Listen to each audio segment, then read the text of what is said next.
حاجي صاحب خبرې مو هم اورېدلې، مشرانو هم خبرې وکړلې، خو هر یوې خبرې ته که موږ تاسو بنیادي سوچ نه کوو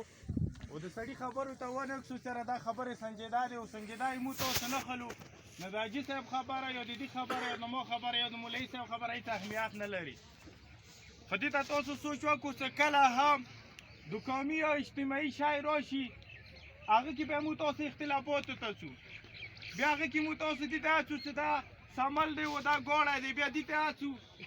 بیا وکې پارټیانو ته هڅو، بیا وکې خندني لیول ته هڅو، بیا وکې دښمني لیول ته هڅو. خو ملګرو د ما د قوم مشرانو ځوانانو هر یو شی د اختلاف والا نه وي، کوم شي کې چې تاسو د علاقې او د قوم والا ګټه کس او چې دا مشران یې درته ښیي، بیا که هغه کې د یووالي ضرورت وي، بیا که هغه کې پاټان اختلاف لري، یا یې حاجي صاحب اختلاف لري، یا یې مولوي صاحبو کې اختلاف لري، هغه سړی نه کې، هغه بالکل قوم سره اختلاف او قوم سره ناانصافي کوي. الیکشن دا څه د یو وخت خبره نه دي ورونو، الیکشن صرف دا هغه شی نه دی چې موږ تاسو ته کله الیکشن راغلی تاسو ته پاته دی چې موږ دښمني په الیکشن کې پالو، موږ مذهبي په الیکشن کې پالو، موږ اشخیل مندخیل په الیکشن کې پالو، موږ هر جماعت او اجرا په الیکشن کې پالو. الیکشن د دغو والا شی نه دی ملګرو، کوم الیکشن سره علاقې ته ترقي رسي، خلکو سوچ بیدارېږي، خلکو ته تعلیم یافته خلک میلاویږي، خلکو ته لارې او سړکونه جوړېږي، د خلکو هسپتالونه او ژوند ښه کېږي. حتی کله هم متضي ته الیکشن راشي بیا سوچ د دې شي چې کوم یو کس سره زیاتې پیسې دي، بیا سوچ د دې شي چې کوم یو کس ما ته یوې میاشتې دپاره ګوډی کوي، بیا سوچ د دې شي چې کوم یو کس ما ته په 3000 په 4000 به ووټ خلي، بیا سوچ د دې شي چې د ما تربور کوم کس سره ولاړی چې بل سره زه ودرېږم. نو کوم بیا دغه سره ترقي والا سوچ مه تړه، بیا دغه سوچ سره بیا د سکول و د هسپتال خبرې مه تړه، بیا دغه سړي سره د علاقې روډ هسپتال ونه تړئ. زه بېګاه هم خاورینه راغلی ما یو ماشوم لیدلی دی چې 3 ګنټې مزل دغه ډوکر ته کیا ټول خاوري کلي نه یک یو ماشوم شپږ نیمې بچې راوځي ډوکر دغه سکول ته رسي، هغه خاوري هغه علاقې کې که سکول وای دغه کلي نه به یو ماشوم نه راتللو. کومه چې ته د ترقي سوچ لرې او د اتحاد اتفاق سوچ لرې، حاجي صاحب دلته ناست دی، تاسو کوم مشران ناست یو، اول زه د سره په قسم باندې او په قرآن باندې لاس کېږدم